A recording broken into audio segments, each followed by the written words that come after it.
Ladies and gentlemen, welcome to another edition of the Let's Talk Tuesdays podcast. My name is BrendenPlayz. This, of course, is the show where we answer all of your questions that you send in every single week on the BrendenPlayz forums. BrendenPlayz.com/forums. In the YouTube comment section down below, over the Facebook page, BrendenPlayz Official, and on the website by leaving a voicemail, BrendenPlayz.com, by clicking the green button on the right hand side of the page. Make sure you guys follow me on Twitter at BrendenPlayz, leaving a like on the Facebook page of BrendenPlayz Official, and also checking out other ways to listen to the show via Spreaker, iTunes, iHeartRadio, Stitcher, and of course on YouTube if that's the way you want to watch it as well.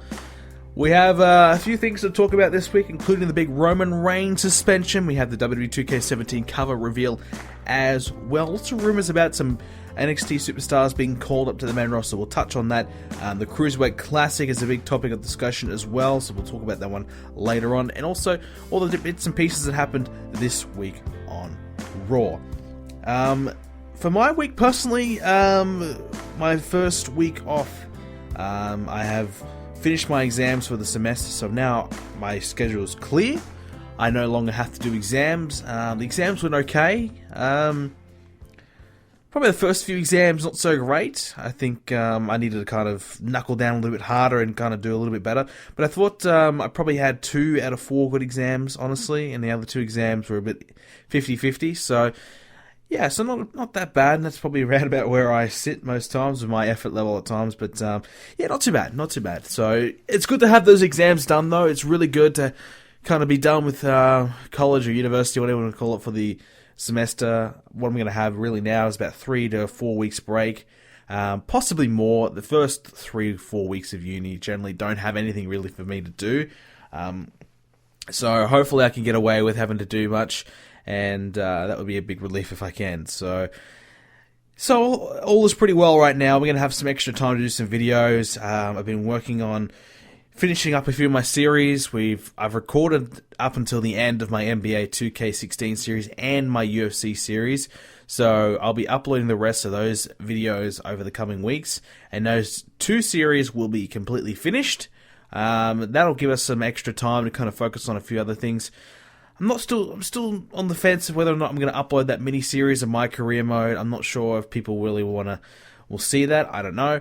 But since I'll have the extra time, all I'll have really is 2007 GM mode and Universe mode plus the podcast. That's really the only thing that's going to be taking my time up. So I'm going to have plenty of time to do something else. So maybe I will, maybe I won't. But yeah, I've got some extra time, so I'm not sure what I'm going to do. I don't really want to start anything else because I was just looking at the release date. I think October 11 is the day that WWE 2K17 is releasing. I'm not sure if there's an international release, so I'm assuming that's a release date for everyone. And if that's the case, that is pretty great. One thing that's really been really annoying is the fact that there's been an international release date, so I'm always getting the game late as it is, but add on an extra 3 days as well. So I've always had to buy the American edition to try and get it as soon as I possibly can. So at the midnight launch, I've got the game when Americans have it, so I can kind of get my videos out on time and compete that matter.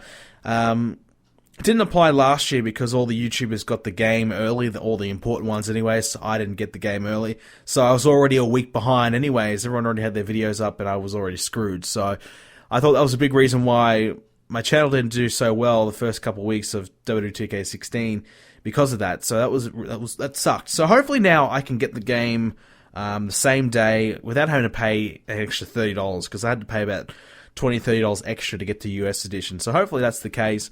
That'll be really nice. That would be really nice. And maybe I'll try and give away a copy of the game this year. I know I said I wanted to do that last year. Didn't get around to doing it. But hopefully I can do that and try and give away a copy of the game this year. But we'll talk about the cover reveal with the trailer in a moment. But I also was checking out NBA 2K17's release date, and I think it's the 20th of September. So that's pretty interesting. So it's not too far away until I have those couple of games to play, really. So not too far away until I'm going to have to kind of wrap it up the series again, and the new games are going to be coming out. This year's gone that quickly. So I definitely want to do another series on NBA again. I know last time it was terrible. I kind of just did a few videos and then I just stopped, and the videos were like once a month, if that, at times. So it was really, really bad for me. I thought I would have about a month to where I can kind of just do straight up NBA, just go really hard at it and just kind of get as many as I can done and maybe try and wrap the series up in that month. But it looks like I have about, 2.5, 3 weeks. So, we can try and make that work and just try and do a little bit of a quick fire series. Maybe I'll do a career mode this time, something a little bit different since we kind of done the GM mode situation. We'll see. I do really like the career mode in NBA, so maybe we can do that instead, something a little bit different. I know most people do career mode, which is the reason why I don't really do it. So we'll see, but that's a decision I'll make down the line. But there's not really many other games coming out anytime in between where I can kind of do some extra videos on.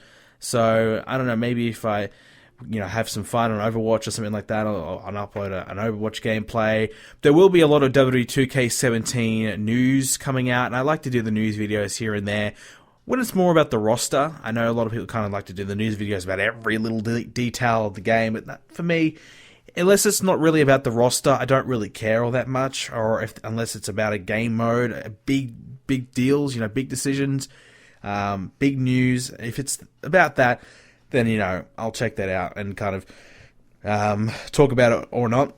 Like the cover, I don't really care about the cover, so I'm not really going to cover that on my channel.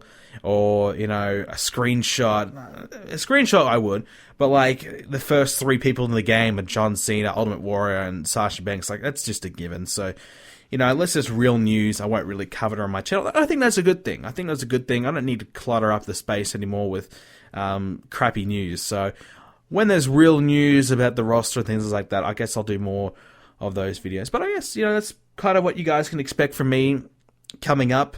Obviously, a lot more universe mode. I kind of wanted to get to the end of the TLC pay-per-view. So I wanted the TLC pay-per-view to be my final episode of 2K16, which is still quite possible. I mean, very possible, isn't it? I mean, I could nearly get to the Royal Rumble. I was thinking I might stop at TLC and I'll have a bit of a break from it as well. So maybe I can try and do that, have a break from it, and have NBA as my main series for a few weeks before we wait for 2K17 to come out WWE. So that's an option as well. So TLC is where I want to stop, and if I can get to TLC, I'll be pretty happy, because I wanted to stop there because I wanted to have the Royal Rumble on the new game and kind of have all the new legends and characters available in their best form for when the Royal Rumble comes around, because that's a big match. We want to have we want to have Apollo Crews and who else? Alberto Del Rio and Austin Aries and AJ Styles. We want to have all these guys available for the Royal Rumble, and rather than having their shitty creative wrestlers of it. So we can have all that, and that would be probably, enhance the Royal Rumble a lot more. So we'll probably wait until that. So we might have a bit of a break from Universe Mode, which is not a bad thing either, for myself, to have a bit of a couple-week break from it. I'll probably miss it, honestly. I probably will very much so miss it, but it might be a good thing. But let's get into the wrestling talk for the week. I always appreciate you guys who don't complain that much. We get a few complaints here and there from me. I like to start the show off talking about myself a little bit. No, I'm sorry. But, I always appreciate you guys. I just want to say a big thank you for all of you who continue to listen to the show every single week. I know I said this a few weeks ago, but, you guys continue to spread the word about the show, supporting the show, watching it every single week. I really, really appreciate that, and means a lot. So if that's one of you, thank you so much. And I'm just trying to do my little bit for you to kind of keep you entertained and give you my opinions about everything. And sometimes my opinions are a little bit different, so we'll see. And hopefully you guys do continue to enjoy the shows. But this week we have a few big pieces of news. We kind of talked about one already, the WWE 2K17 reveal. We'll talk about that in more detail in a moment. But the first one I want to get into is Roman Reigns. The suspension, it broke out as soon as my podcast went up last week, pretty much. I woke up and I read that Roman Reigns had been suspended, and I kind of had to wipe my eyes a few extra times. I'm like, oh wait, he did not get suspended. That did not happen. I actually thought it was like kayfabe news or something like that reported that. I'm like, oh, get the fuck out of here. That did not happen. But then I went on WWE.com, I raced on WWE.com, and I'm like, holy shit, it happened. I honestly couldn't believe that it possibly could happen. And it's an interesting situation. You know, it's a first strike. Who knows what he did? We don't know what he did. I'm hearing just an elevated testosterone level. If that's the case, who really cares? Honestly, who really cares? I know a lot of people have been making a big deal about it on social media. Oh my God, Roman Reigns is sticking, needles in himself. He's popping back pills. He's doing this and this and this. That's the big issue with the whole situation overall, is the unknown of what he actually did. Probably a situation where the WWE wanted to kind of keep it quiet, but also I think it might have backfired on them. I think if they had said, look, higher level testosterone, people would have been like, oh, okay, whatever. Would it really have mattered? I mean, I think it would have made the situation better, honestly, because if that's the case, if that's what he's done, I mean, who really cares? Is that such a big issue? Not really. I mean, if he was doing a hard drug like cocaine or a heroin or something like that, and he was going out in the ring and performing and putting, the lives of the other wrestlers in danger, then that's definitely an issue. But if he's just, trying to increase his, growth and, trying to make himself look better, I mean, God, who cares? I mean, whatever. Honestly, I don't really have a problem with the whole steroid thing. I mean, the only problem is obviously what have happened in the past with guys overdoing it, getting the roid rage and things like that. That's the issue. So when they, have the elevated testosterone or use the growth hormones or whatever to get themselves a better physique, well, then whatever. Like, I don't care. It doesn't really, as long as it doesn't really impact their daily life or anything like that. It's not a drug that can hurt anyone else. I mean, who cares? Wrestling for years and years and years, everyone was on drugs. I mean, everyone still are seen as clearly on drugs. Somehow Ryback has never been suspended. I don't fucking know how. So people still doing it, obviously. Obviously, maybe they have a doctor's subscription. That's the way they kind of get around it these days. So maybe Roman Reigns just needed to get a doctor's certificate, a subscription, and this would probably all went away. But yeah, it's a tough situation. It's a little bit of a touchy subject. Some people completely hate it. But for me, as long as it's not really affecting anyone, if they want to try and make themselves look better, because realistically, half the job of being a wrestler is the way you look. If you don't look any good, no one's going to pay any attention to you. That's half the battle. So, for Roman Reigns, I actually did notice him actually probably getting a little bit bigger. I kind of said that before the suspension. I think, I was on my live chat or something like that. I don't know. But I actually kind of noticed him at Money in the Bank a little bit more. I'm just like, man, Roman Reigns getting a little bit bigger, isn't he? I just thought his arms were looking a bit bigger. I just thought he was looking, a little bit, bulked up a bit more. So I did notice. So if that is what he's done, if it's not, of some other drug, then maybe he's just been working out a lot and just, training well. So that's good for him. But if it is, the hormones or whatever he's done, I'm not really an expert on this whole growth hormones or how to do it. I don't do it, so I don't know. So yeah, so I thought he was looking a bit bigger anyways, but yeah, so at the end of the day, I don't really have a problem with what he's done. I mean, how the WWE handled it, fair enough. I mean, make a statement. I'm actually surprised they even said anything about it. I thought they would have just swept it on the rug, did a kayfabe injury, and then just kind of like make people guess for themselves what the fuck happened. And maybe like just the dirt sheets would report it rather than the WWE. But I'm guessing because they are a publicly traded company, they have to kind of release this kind of thing. It's pretty big news. Your champion or former champion has violated the wellness policy. They kind of have to report that. So, so it's a little surprising that they actually, did say anything about it, but they kind of had to. But I think Roman Reigns losing the championship obviously is directly involved with the violation. The rumor is that they knew about the violation and then they had let Roman Reigns compete at Money in the Bank and on Raw and do that. So the problem there, none really. I mean, they had to drop the championship. They couldn't just say the night of Money in the Bank, say, oh, well, Roman Reigns, he vacates the title. It would ruin the whole show, everything they had planned. So, was Ambrose's plan to cash in? Was Rollins' plan to win? I don't think so. I think the whole situation, had to change because of that, because of what, the violation. I think Roman Reigns probably would have kept the championship. I really felt as though Reigns was going to keep the title until October, November, maybe a cash-in around that time. Like, similar to last year, I thought he was going to be champion for a long time. But it didn't happen. I mean, I guess they had to change plans. Will he win the championship back?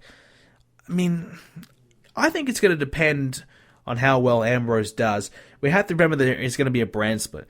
So, when Reigns comes back, at just before Battleground, he's quite lucky that he still can compete in this Battleground match. He's very lucky that the pay-per-view, the time between the pay-per-view was about 5 weeks this time. Normally it's, 3-4 weeks. He would not have been able to compete. Lucky this time, a little longer, so he's okay. So he's got a chance to get back in that match. I don't think he's going to win, though, because I feel like the brand split is going to happen. I feel like, obviously, 2 guys are going to be one show, one guy with the other. I don't think they're all going to be in the same show. So the likelihood is maybe the one guy who's on that one show will keep the championship, and the other 2 guys will be, let's say, Reigns and Rollins. They stay on the same show. Ambrose goes to a different show. That way you keep Reigns and Rollins feuding, perhaps, and then you have Ambrose going separately. So they might do that, and then they might introduce a new championship and give it to either Reigns or Rollins there, and have Ambrose feud with maybe Cena or someone like that, or AJ Styles for the championship, and kind of go that way. I think that's probably quite a realistic situation. I feel like Battleground will be the finishing point for a lot of the feuds. I think Battleground being 1 week after, the week of the draft, is actually a bit genius. I actually thought, when I first heard that was a little bit weird. But really, you have the draft on SmackDown, then everyone knows where they're at. And if they're, let's say, Sami Zayn and Kevin Owens, more than likely, I think this is going to be the case, they're on different shows. Well, they're different shows. This is going to be the last time they'll have a match against one another. That's the end of the feud, and the winner goes on to the next show. That's it. I think it's a good situation, and you have a pay-per-view right there. So I don't think it really, they planned that for that to happen. Obviously, I think just the deal with USA Network allowed them to change SmackDown from Thursday to Tuesday on that day. But it's worked out pretty well for them, because I think it's going to be a good time to kind of end the rivalries and move people on. And I think the draft is going to shake things up. I think it's going to be very, very exciting. Obviously, we know it's going to be happening on the first live SmackDown. I think this is going to be a great change that the WWE needs. But just getting back to Roman Reigns, I mean, should he be punished? Should he be jobbed out a bit? Should he, have to pay the price for what he's done? I don't think so. I mean, we've seen it in the past. Eddie Guerrero, Randy Orton, these guys violating the policy of, getting done for drugs. They come back, they still have a great career. They still win championships, all that. So as long as, he's done the right thing, he's owned up to it on Twitter, he's probably come into work and he's seen that he's, been done. He's probably done the right thing backstage, apologized to Vince, took it like a man and probably walked away. That seems like the type of way Roman Reigns would have handled it. And if that's the way he's done it, I mean, look, people make mistakes. Don't give him the championship back for a while. Yes, I think that's the right decision. But I don't think he should lose his main event spot or be put back in the mid-card or anything like that. That would be ridiculous. But a little bit of time away will do Roman Reigns some good. Unfortunately, bad press isn't going to do him very well. I can see some signs when he comes back. You're a drug cheat or you're a drug addict, all these different signs, that will probably make fun of Reigns. Will he get cheered when he comes back? No, I think he's going to get booed even louder. So really, if anything, it's going to do him some harm. I know we've kind of talked about it so many times, but it is a chance to turn him heel if they want to.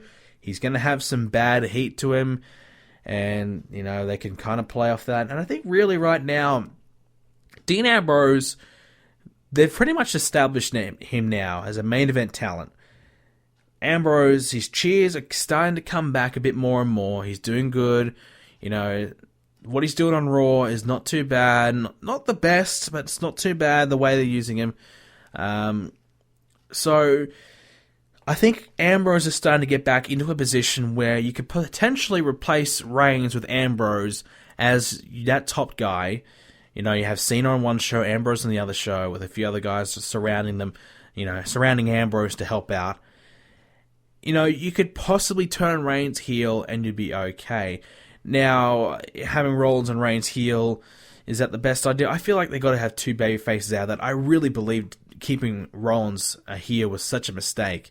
You know, you had a whole new array of feuds and opportunities for Rollins to do if he was a babyface. Obviously, yes, he can still turn, but you feel like if he came back, you know, a month ago as a heel, then he turns babyface the next month, it'd be a little bit too soon. So they might have to wait a little bit longer to make that switch.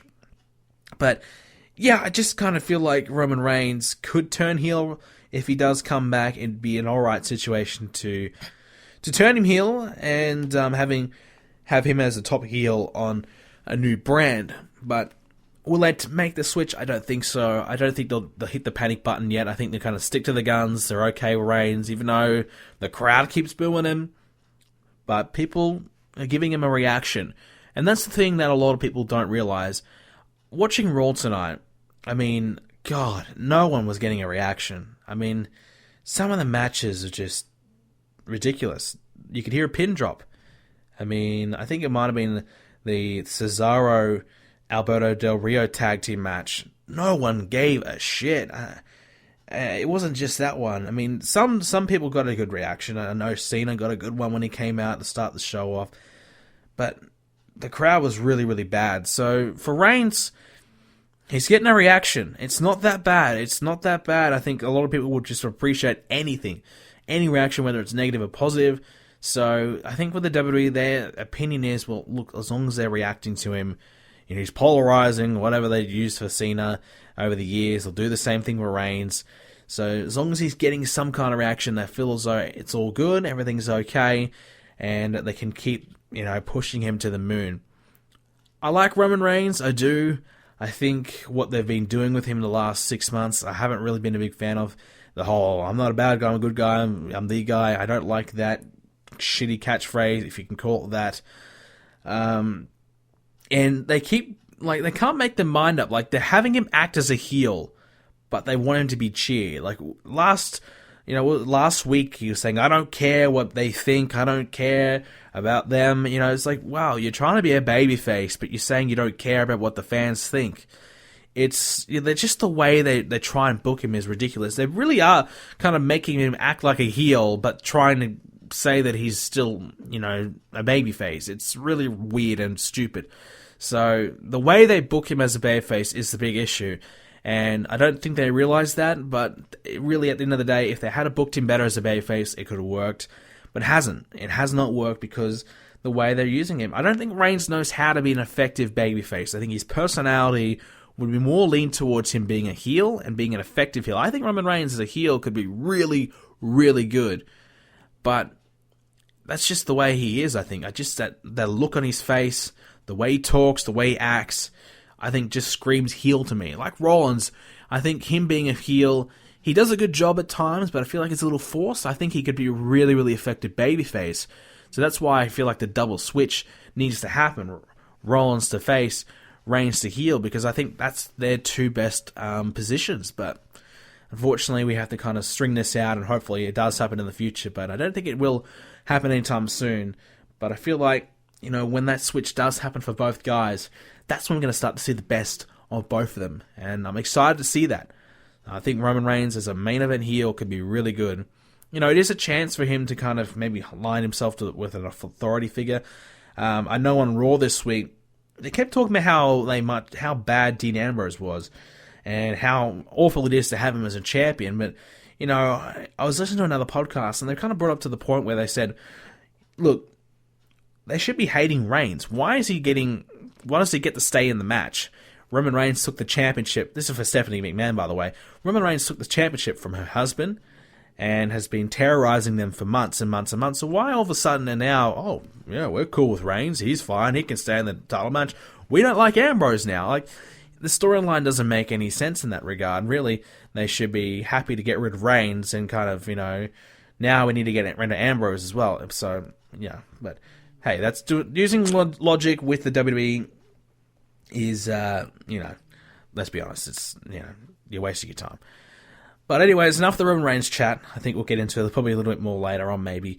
But WWE 2K17 cover reveal. Brock Lesnar is officially on the cover.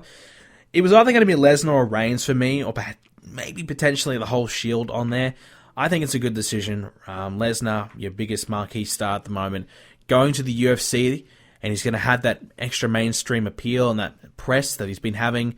So they're going to try and capitalize on that by having him on the cover. It's a good-looking cover as well. I do like it. I'm not sure, though, the whole purple, yellowy, white setup for Lesnar. I think, if they had to use some darker colors to kind of suit Brock, I think would be a better decision. But, colourful, sometimes okay. I guess they've kind of done the whole red-black situation over the last few years, and maybe they want to spice it up a bit, so that's fine. Can't complain there. Looks pretty good. Looks cool. So we're going to have one where we're going to have Goldberg on the pre-order cover and Lesnar on the standard edition cover. So I'll probably get the gold. I'm not sure if Goldberg will actually be physically on the cover, but he'll be an option. Maybe he'll have. They've done it in the last few years where you can kind of change the cover if you want to. So maybe that's an option.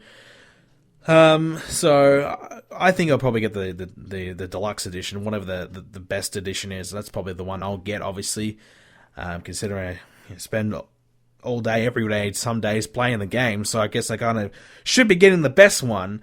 So I think Lesnar's a good decision. Good decision. I thought the rumor was that Roman Reigns was going to be on it. They leaked a picture of him on it with a similar background, a similar look. Quite possible that they changed plans. Quite possible that they did, based on the reaction of Reigns and the feeling of it. Normally they release the cover information a little earlier, I believe. I think.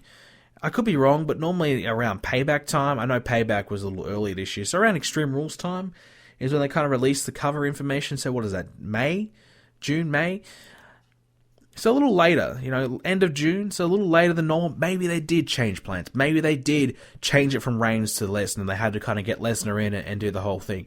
But anyways, it turned out good, a good trailer as well. I liked it, and Goldberg and Lesnar, a little bit of a tie between the two. Obviously they had that WrestleMania match, a bit of a connection between the two, so that's kind of cool. I like it. And that's a match I'm definitely going to do in the game. Lesnar and Goldberg. Let's settle this shit. Let's settle this. Let's have a good match at WrestleMania. Let's see who is the best between the two. And that's the beauty of the game. We can kind of do those types of matches. So that will be cool. So, good decision. Like I said, I think the Shield would be a good idea for next game. Maybe when they've grown a little bit further along as well and a little bit more popular, maybe that's a good option down the line. They've kind of done all their mainstream guys, done Cena, done The Rock, done Lesnar now. So yeah, might be time. Who was on 2K16's cover? Was that Austin? Yeah, Stone Cold. I think so. Yeah, so they've done some guys in the past and the most mainstreamed people they could possibly get. So I think it might be time to kind of start to use some of the main roster guys. That would be a nice little nod to them, especially the Shield guys. If you want to have more than one of them there just to be safe, I think that'd be a good nod to those guys for their hard work. Obviously, we're going to have Roman Reigns in the middle, though. We've got to have Ambrose and Rollins on the side, Reigns in the middle, just so it is a true, authentic WWE cover. Otherwise, it would just be a bootleg, because you couldn't have Roman Reigns on the side, could we?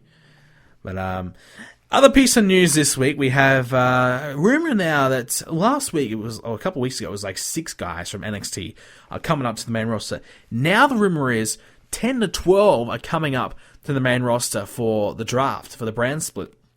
I mean, this is obviously huge. It means NXT is going to be depleted heavily, but also if we have the Cruiserweight Classic, we could potentially see a lot of these guys from the Cruiserweight Classic being plucked from the independents and put into NXT if they do well. And based on the reactions they get in the Cruiserweight Classic, we can use some of these guys, pluck them in NXT, and kind of give ourselves a few extra guys to use in NXT. And there's certainly a few interesting guys in that Cruiserweight Classic lineup that you could potentially kind of put in there, like a Zack Sabre Jr., and you'd be okay. But NXT looks as though it's going to get pretty depleted. If it's not 10 to 12, I think it definitely will be at least 5 or 6. They're going to lose some people. Who should move up? This is a good question. I mean, who are the guys that you could bring up? Well, clearly, a lot of the veterans. Bobby Roode, don't even have him debut at NXT, just bring him straight up to the main roster, just have him work some house shows and do the thing and then go up. I would do that. Bobby Roode, Samoa Joe, Finn Balor, Nakamura, Austin Aries. So those are a lot of your top tier names on NXT moving up straight away. So that's a big risk for the NXT brand. But at the end of the day, NXT is the feeder company, the feeder show for WWE. It's the OVW to WWE, you know? It's gotta be a developmental territory. This is the thing that I've always harped on about since NXT arrived. Let's not hold guys back for the sake of NXT if the main roster needs them. If they're not needed, fine. But if we need someone from NXT, let's not have the decision of, we need them to sell shows on NXT. Well, you need them to sell shows, for the main roster. You need them to help sell 15,000 tickets every week. That's got to be your main priority all the time. So I know a lot of people kind of, on social media and whatnot, have always said, look, we can't keep losing guys from NXT. Well, yes, you can. Because NXT is not the priority. WWE needs to always prioritize Raw and SmackDown over NXT. So if they lose 10 to 12 guys, then so be it. They've got to kind of just bring some new people in. Or they've got a lot of guys in developmental themselves that haven't been put on TV, try and bring some of those through, kind of give them some opportunities. Because that's, at the end of the day, what you want to be doing. The WWE have kind of really focused on signing independent names and bringing them in and kind of, using their little bit of a name they've got on the independents to rely on them to sell their tickets. Rather than kind of getting a lot of homegrown talent. They do get a lot of homegrown talent, don't get me wrong, but the last couple of years, the homegrown talent hasn't really had a chance to prosper and shine. It's been the independent guys that have come through, like the Owens, the Sami Zayns, the Balors, the Samoa Joes, the Austin Aries. These guys have kind of shined over the homegrown talent, and the homegrown talent suffered because of that. Maybe it's a time now where they can kind of use some of the homegrown talent, position them a little bit better, and kind of focus on them a little bit. And that way you get more people, more stars coming through, and you kind of develop them along a little bit further, kind of fast track them along a little bit more, and kind of give them some more bigger matches and bigger responsibilities to have on the NXT brand. It's an interesting one. Do you want to lose all your names? No, you don't. You want to keep NXT strong. Will people still keep going to NXT? Will they be able to sell out Brooklyn for 12,000 seats? I don't know. That's the big question. But, I think at the end of the day, you've got to make sure the main roster is the main focus. I'd like to see the American Alpha team move up. I think they're pretty much ready to go. Bayley, I think she should come up. I think Carmella maybe as well. I'm hearing Nia Jax is also rumored to move up. I'm not sure about Nia Jax, but I looked up her age, and yeah, she's probably in the low 30s. So really, if they're going to get anything out of her for a long period of time, it's, pretty much now. Could see someone like Eva Marie moving up permanently now as well. Asuka is also around that 34-year age mark, which is quite old for the women in the WWE. Generally, they don't make it around 34 before they're kind of given the tap on the shoulder to get the hell out. So I think it's kind of now or never for her to kind of get the full opportunity for her career as well, so I think it'd be a good time to bring her up. But what do we really need right now? I think we need more women, so I think Asuka and Bayley coming up would be a good situation. The women's division, we just brought in Dana Brooke, who is an absolute disaster. I'm going to talk more about her and have a bit of a rant on her a little later on. But I think we bring in Asuka, we bring in Bayley. It'll give a little bit more life to it. Carmella as well is also an option. I think she might be nearly ready to go. So you could kind of bring in a few of those. And they have some women down there who have plenty of talent that they can kind of replace with. Peyton Royce, for example. Someone they're not really doing anything with. They can kind of position them a little bit better and kind of, rely on them to kind of steady the ship for a while. But we'll see. It's a rumor right now. It's hard to kind of predict how many people are going to come up because you just don't know. But that's the rumor right now, that the number they're giving this week. They kind of change it every week. And some more news that they change every single week. Last week, Kurt Angle was a hell no. He's not coming back. He's not, no way. Meltzer said no. But now the rumor is he might be coming back next year. 2017 might be the year that Angle returns. Will it happen? I mean, I don't know at this point. I mean, if Kurt Angle hasn't come back by now, is he going to come back at all? I would like to see him come back, have a WrestleMania match, maybe against someone like a Rusev, do the US title thing if they want to do that. If not, maybe against, a top WWE technician kind of guy, like a Seth Rollins, for example. Do that, have the big WrestleMania match, and kind of have that swan song, and kind of have the Hall of Fame, and have that run. Maybe have him as a general manager, or some kind of authority figure as well, potentially. But Kurt Angle just needs to be in the WWE. It's just wrong that they've not let him come back. Even if they don't want to have him wrestle. I mean, Kurt freaking Angle.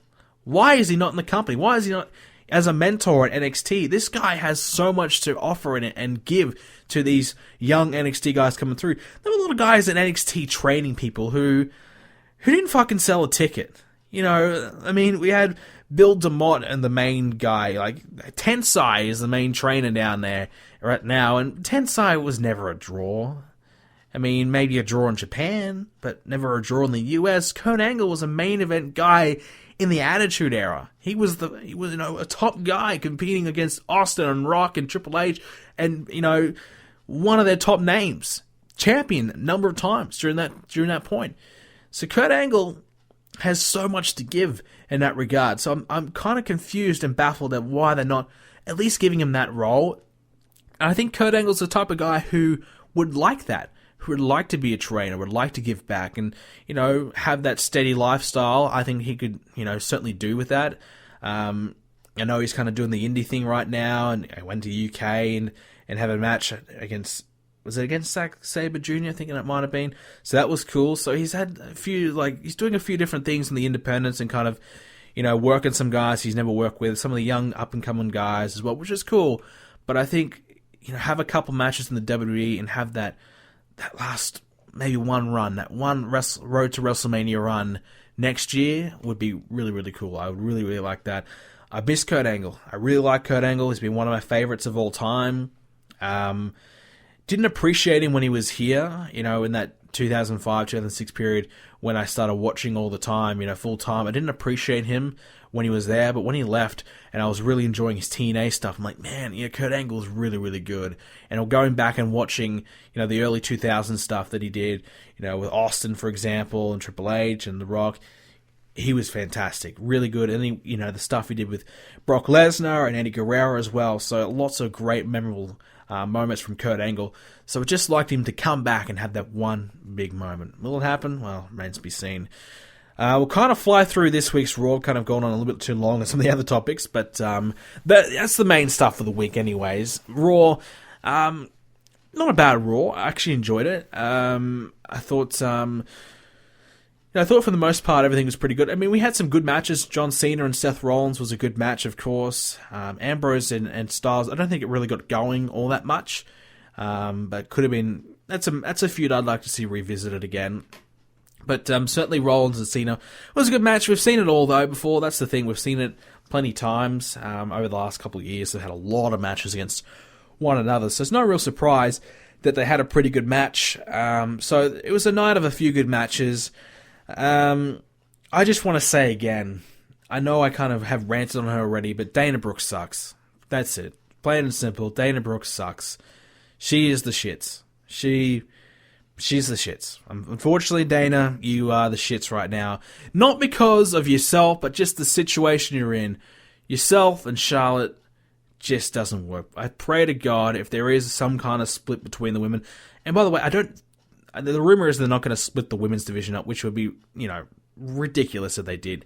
The rumor was that they were going to have the women just on the one show. I mean, I think that in itself would not be a good idea either. Having 15 women on the one show, how are they going to fit all that in? And they're just not. So, if they do a split and they do have certain women on this show, certain women on that show, Have Charlotte on one show, Dana Brooke on the other show, for the love of God. Get rid of Dana Brooke anywhere near Charlotte. I was actually starting to like Charlotte. The thing she did with Flair and that kind of situation, Ric Flair towards the end, I was starting to like that. I'm like, man, Charlotte, you know what? She's not all that bad on the mic at the end. She's certainly improved. She was the drizzling shit last year, but she's getting a hell of a lot better. But now you got Dana Brooke holding her back from reaching her full potential and really doing anything good with Sasha Banks in this rivalry.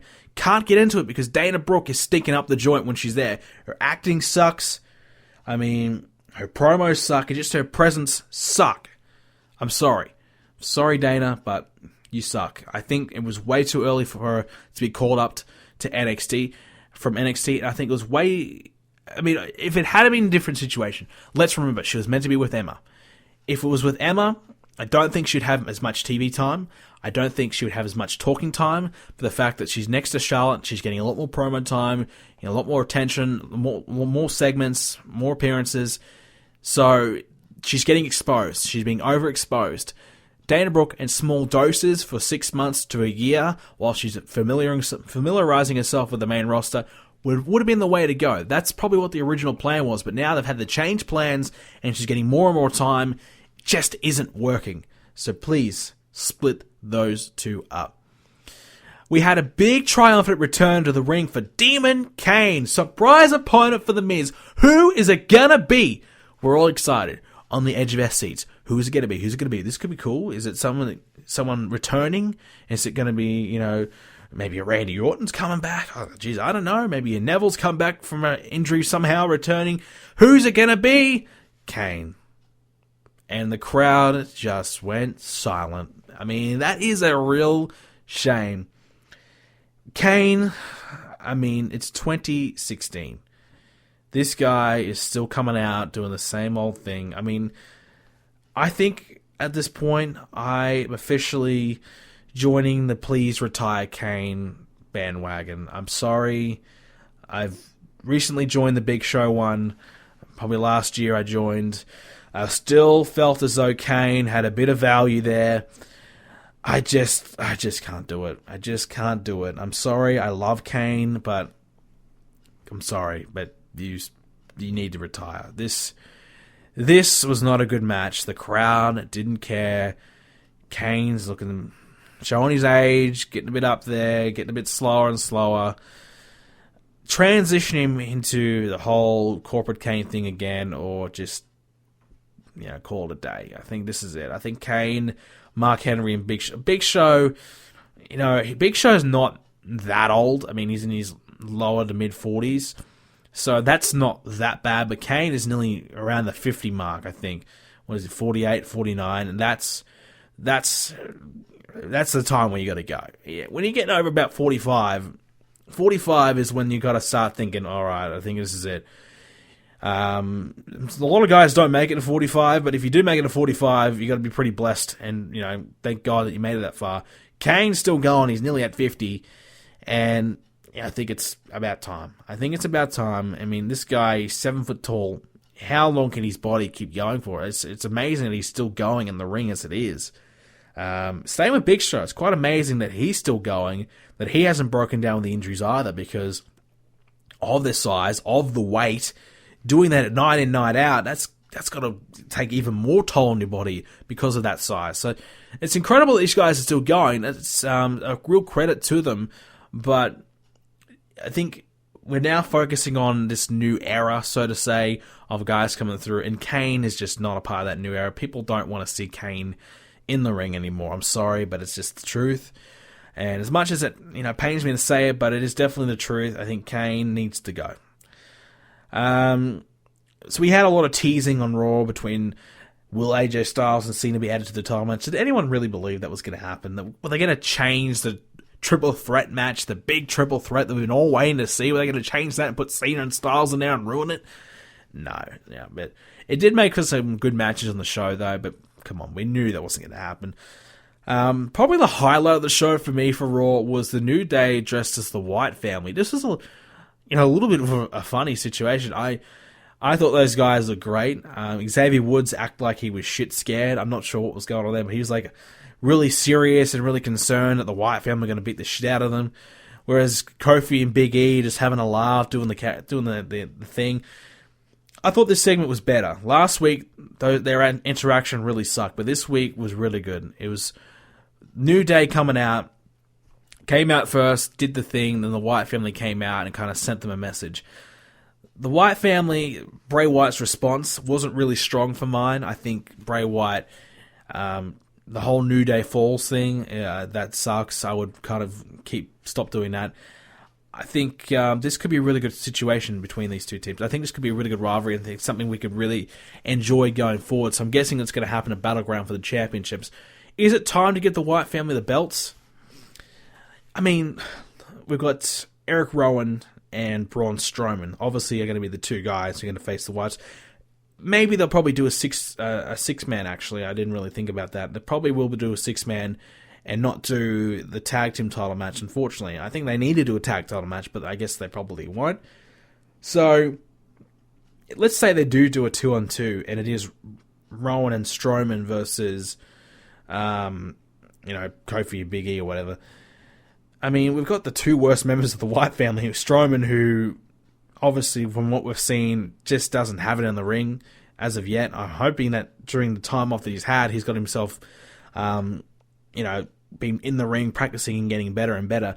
He came in, he was obviously still very, very green. And it probably will be still green for another year or two. So, him being in tag matches is the way to go. But him being tag champions with Eric Rowan, of all people, probably isn't. Because Eric Rowan, I don't think he's green anymore, but I don't think he's very good either. So, I think that's probably not a good situation to be in now. If it was Strowman and Luke Harper, then I think we could certainly like that. Because you have Luke Harper, who's a tremendous worker. He's great. So, if things are going, Strowman comes in, he just beats people up real slowly, just destroys them. Then Harper comes in and kind of gets things going a bit and kind of picks up the pace and kind of gets a bit more hype for it. So, it could be a good pairing there. But for Rowan and Strowman, I don't think would be very good. Certainly not for tag team championship quality. So a six-man tag match might be the way to go between those two teams.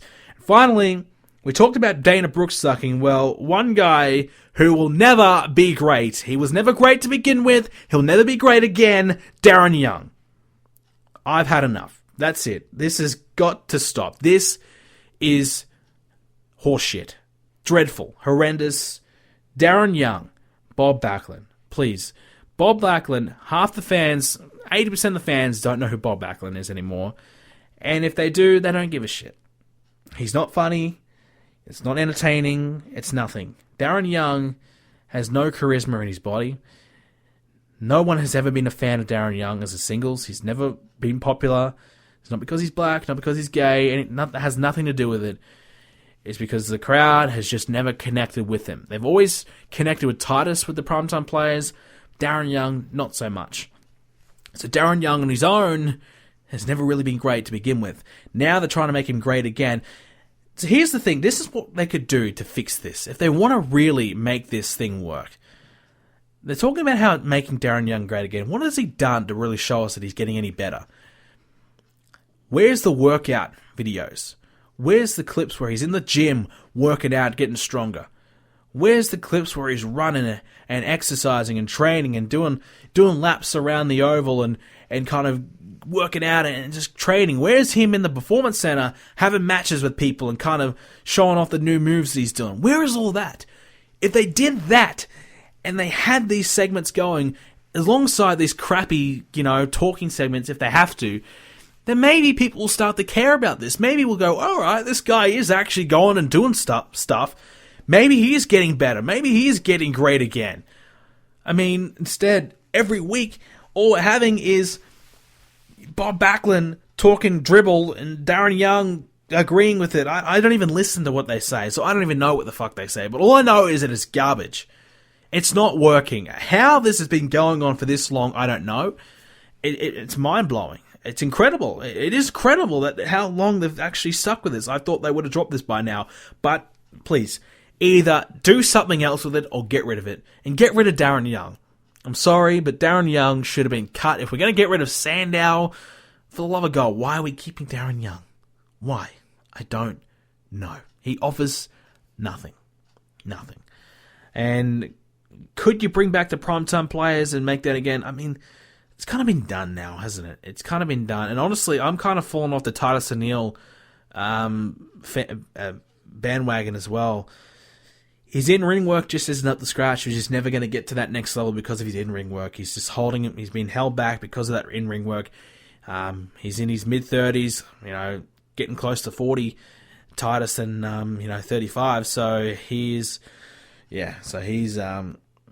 probably not going to go any further than this. But that'll do for the Raw chat for this week. We'll get into a bit of gaming discussion. So what has Brendan been playing?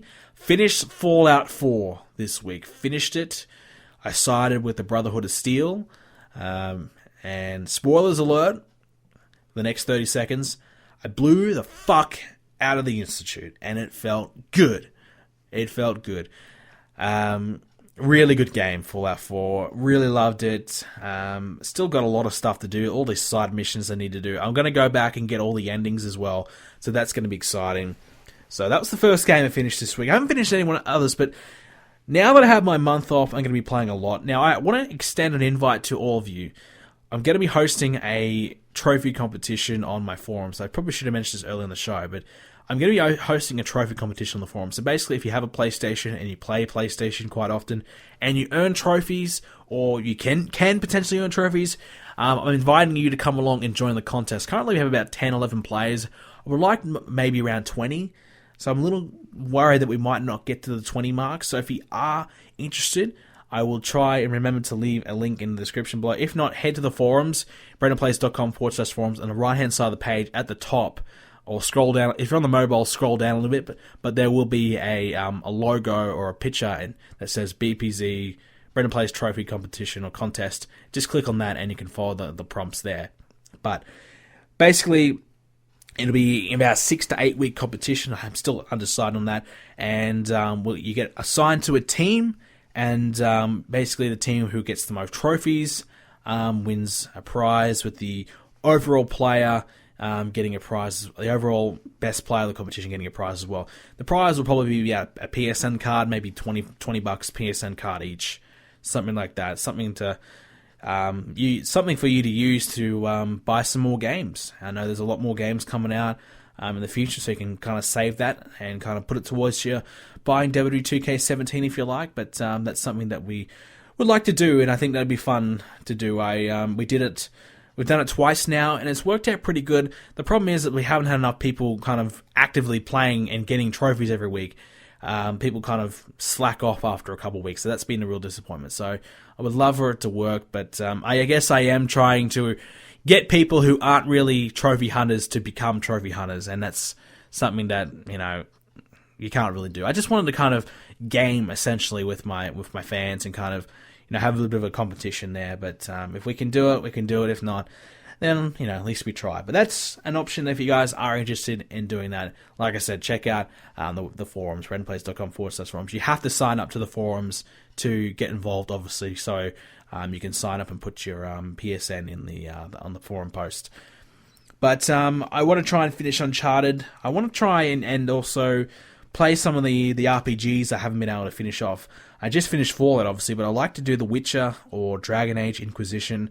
I want to try and get one of those. Probably not going to finish them, and there's such big games I probably won't finish, but at least get some of that, half done, or play a little bit, a few more hours onto it. But I've been playing a lot of Far Cry Primal as well. I'm getting close. I don't know if I'm getting close to finishing it, but I've done a fair chunk of it, so I've been really enjoying that, actually. I've been enjoying hunting the animals and doing the missions. It's pretty good. I'm really enjoying that. So I'm not sure if I've been really playing anything else, but those are the main two games I've been playing. I still can't pick which game I want to play. I need to pick a game, just play it. I just kind of go from game to game to game, and that's always been my issue. But I've been trying to stick with Fallout, and now that I've done that, pretty happy. But obviously a lot more to do with Fallout, and I'm trying to play as much as Far Cry Primals as I can as well. So a few options there. But I have too many games. That's the problem for me. I have too many games, too many options. If I had 3 games, that's it. 3 games. Pick from these 3 games what you want to play. Then, you know what? I would probably still have trouble picking. I would probably still play all 3 games at once, because that's just the way I am.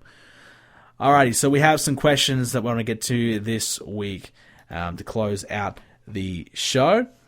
So let's start it off this week. So big thank you to all of you that continue to leave questions. If you want to leave a question for next week, you can do it in the YouTube comment section.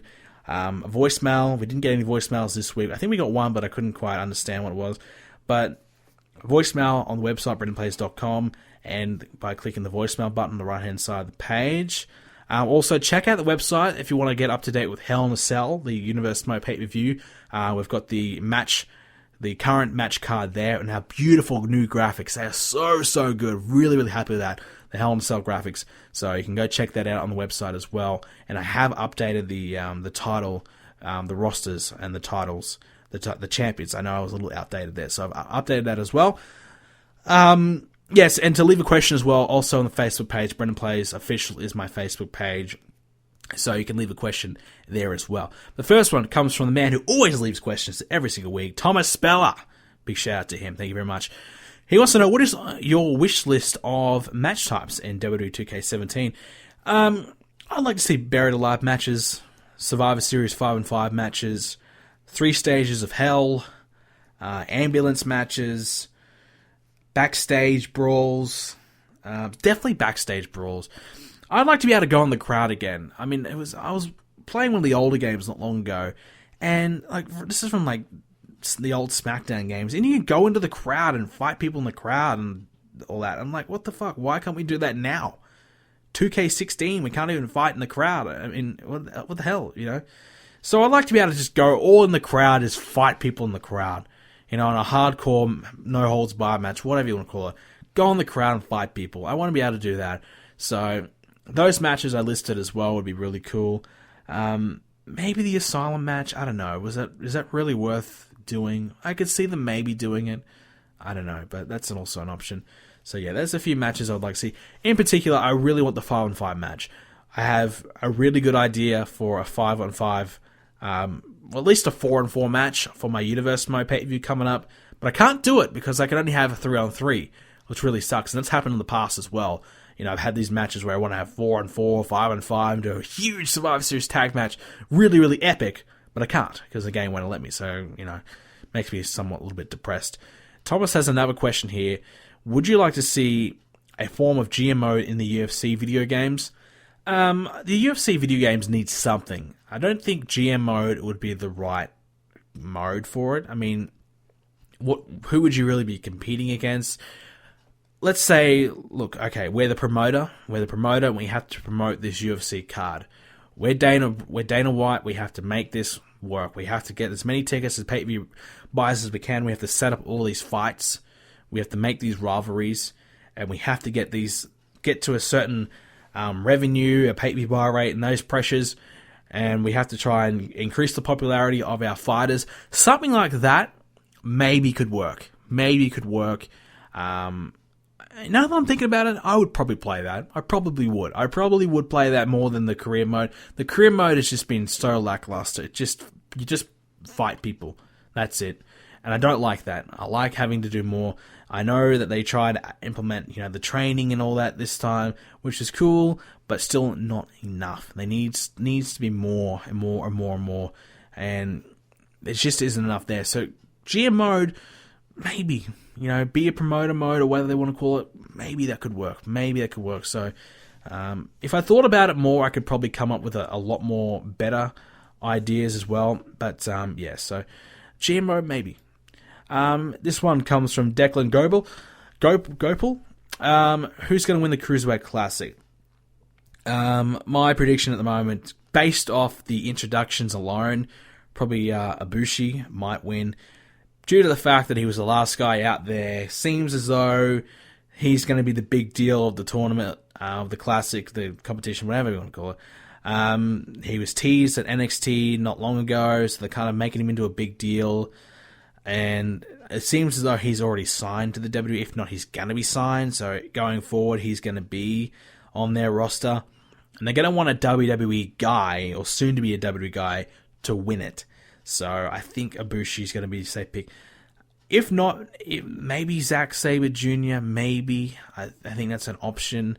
They're definitely, like I said, going to have to be someone who they're going to sign, because why would you have someone win and then they're going to go to the independents and you're never going to see them again? What do you get out of that?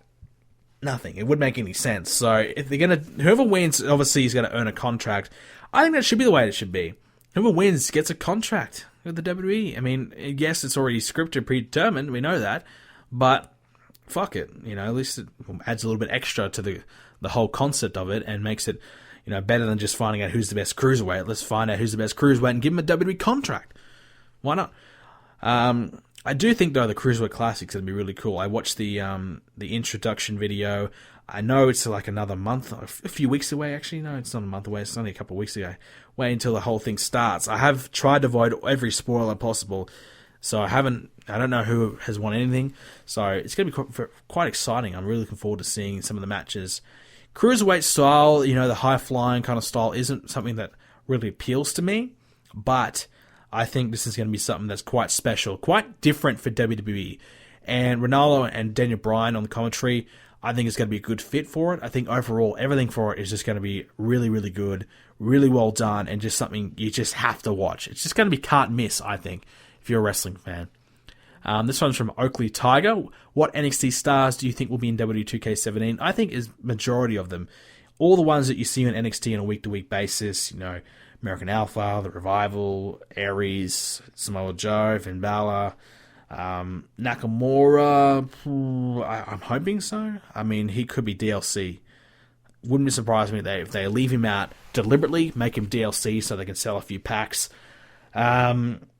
So yeah, I think Bayley will be in there. All the ones you'd expect to be in there, with a few additions like a Ty Dillinger, for example, will be in there. And a few other ones. I'm not 100% sure. Like Nia Jax, for example.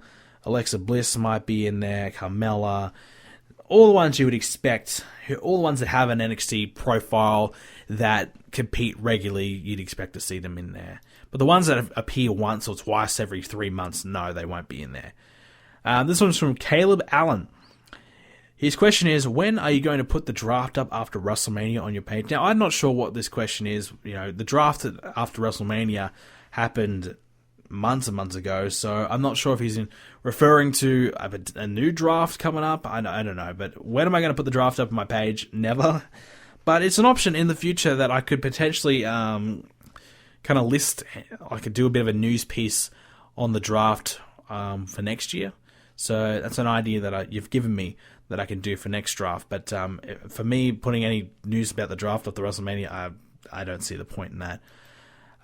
Brent Denley, do you think the Cruiserweight Classic is a way of bringing many of these competitors into the company, or is it a way to boost WWE Network subscriptions? I think it's a mixture of both, if anything. I think it is for the WWE Network, but I think you'll see a few of these Cruiserweight Classic guys getting signed, if not already signed. I think it's a way just to kind of give you something great, something unique for the network, and something to appeal to the hardcore fans. Is it a way to kind of boost a lot of these competitors, and help these guys out and kind of give them some exposure? I don't really think that's what they're trying to achieve. Yes, they will.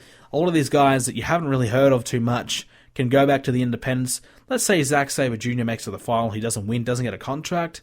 He'll go back to the independents and he'll have a bit of a buzz around him because he's been on WWE Network and people will be more aware of who he is. So it will help a lot of guys in the independents get a bit more of a notoriety and help them get bookings. So if anything, it will help these guys out. They'll do some good matches, give us some good content for the network over a couple month period or whatever it is, and it'll just make for some really entertaining stuff. I think it is a way to certainly give new content to the network, something different, but I think you'll find that a few guys from it will get signed and kind of be brought into the company. So it's a bit of a mixture of both. This one is from White Guy, who is my favourite WWE announcer ever.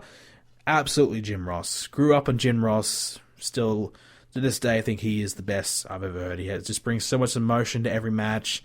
Makes every match seem more of a bigger deal than what it is. It's just great. This one's from Callum Burgess. Have you ever thought about doing a WWE Universe Mode Hall of Fame? Now, this is a question that has been brought up a few times over probably the past year or so. The answer to the question is no. I haven't really thought about doing it, but the reason why I haven't thought about doing it because I felt as though it hasn't been enough time to really warrant any inductions. So he kind of meant, and a lot of people kind of mean, like, for example, CM Punk just retired again from our Universe Mode, so he's kind of done from Universe Mode. So you kind of induct him into the Universe Mode Hall of Fame to kind of, celebrate all his achievements that he's done in Universe Mode. And another one, for example, could be like The Rock, all the things he's done, and all the achievements that they've done throughout Universe Mode and all the great rivalries that they've had, kind of just celebrating that by putting them in the Universe Mode Hall of Fame. We're in our third year of Universe Mode. We're coming up on 300 episodes of Universe Mode, probably next month. We're getting very close. We're on 287 at the moment. So there's been a lot of content there. So it might nearly be enough time that has passed to warrant having a Hall of Fame. So I think potentially we could do a Hall of Fame. Who would be the first inductee? No idea. I don't know if I would put CM Punk in the Hall of Fame. For me, my Hall of Fame standards are pretty high. So another reason why I haven't done it is because I don't feel like anyone deserves to be in the Hall of Fame.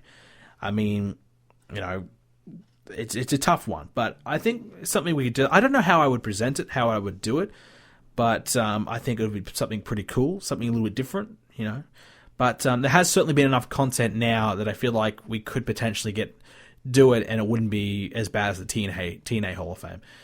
Alrighty, so we got another one from Chipmaster. He wants to know, you've missed the best tag title contenders, the Bloody Shining Stars. Have I ever been to Puerto Rico? I will never go to Puerto Rico because if Puerto Rico is anything like the Shining Stars, I never want to see it. The Shining Stars are the dribbling shits. They suck. They are horrible, and I'm glad I haven't seen them on TV. I think they've given up on the gimmick, and it's exactly how I predicted. This is going to be a gimmick. They'll debut, they'll be on TV once or twice, and it'll go over like a dog's breakfast, and no one will care. And that's exactly what happened. These guys just don't have it. They've got to be next on the chopping board. It's time to get rid of them. Darren Young can join them. But they are on my shit list. I'm sick of them. I'm sick to death of them. My shit list is actually growing. Sheamus, it used to be Bad News Barrett. We had to get rid of him, unfortunately. Santino, we've had to get rid of him. They're probably shit list Hall of Famers. If we're going to have a shit list Hall of Fame, Santino is the first inductee. He was the first ever shit list member. But now we've got kind of a bit of a growing list. Del Rio's back on there again. Sheamus he's always there. The Shining Stars are getting on there. Dana Brooke's getting close. If she keeps this up, she might get there. And Darren Young, I think he's just about there as well. So there's a few members, got some new members coming to that shit list. It's getting crowded. It's getting crowded again. It's been a while. This one's from Roy the Boy. If I had to push any one of the members of the Social Outcasts, which one would it be?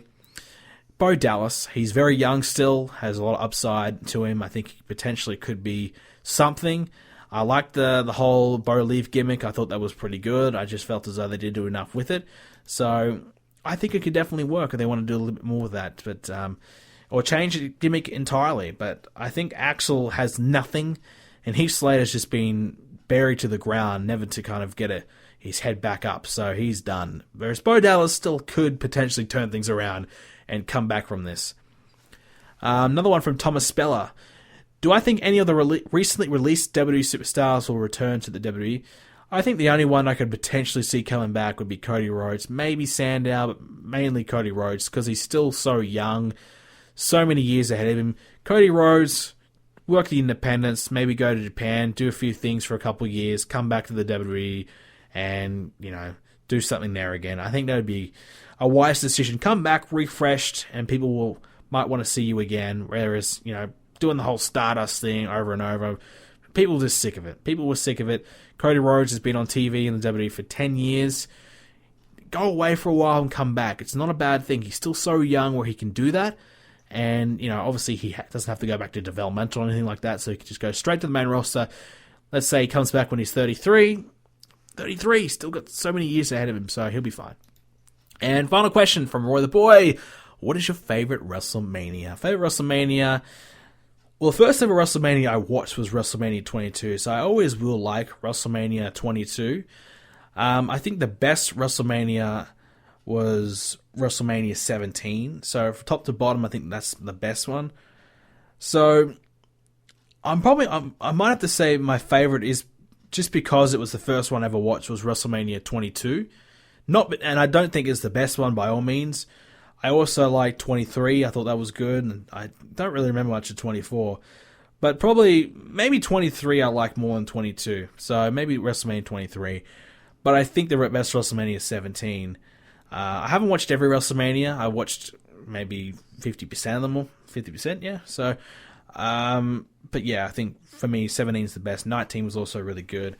But just because of the first couple of WrestleManias I saw, you have to say that. The first WrestleMania I ever saw live, and as in I'm watching, I didn't go to the show, but I'm actually watching it on pay-per-view live. Well, not pay-per-view, but watching it live was actually WrestleMania 28. So I definitely don't think that was the best WrestleMania of all time, but it was cool to see it live and do the whole WrestleMania day. Kind of got up early in the morning and watched it all. That was really fun, but I don't think, by all means, it was not the best WrestleMania ever. It was okay at best, but yeah. So probably 23, just because that was one of the first ones I saw. So guys, that will do it for this week's edition of the Let's Talk Tuesdays podcast. If you did enjoy it, make sure you do leave a like on this episode if you are on YouTube. If you are anywhere else, try and leave a review, leave a rating, leave whatever you can to help the show grow. Tell a friend about it and keep spreading the word about Let's Talk Tuesdays. 110 episodes now. We're doing pretty well, aren't we? We're doing pretty well indeed. And actually 111 now, actually. So we're doing really well. We continue the podcast. Just keep on churning them out every week. I hope you guys continue to enjoy them. I still have a lot of enjoyment out of Let's Talk Tuesdays. I'm still kind of contemplating whether we'll change the show to a Thursday when SmackDown goes live on Tuesdays, because SmackDown doesn't air for me on a Tuesday. It would air Wednesday morning, so I wouldn't be able to cover SmackDown ever. So I think it's quite possible it might be Let's Talk Thursdays. I don't know, does it have the same ring to it? I don't know. Let's Talk Thursdays. I swear to God, if I do a Let's Talk Thursday show it's probably the first month or two of doing it, I'm going to say Let's Talk Tuesdays, and you have to cut that out and redo it every single time. But yeah, so we may have to do that, but you guys will continue to support the show no matter what date it comes out on. I appreciate that. You guys are great. Really, really appreciate your listenership for today's episode. Hope you all have a great week. I'm going to have a great week playing a lot of video games. Cannot wait. It's been a while since I had a good week or two where I just sat back, did nothing, and played some games. Really going to enjoy that next week coming up. Hope you guys have a great week, and I will see you all next Tuesday.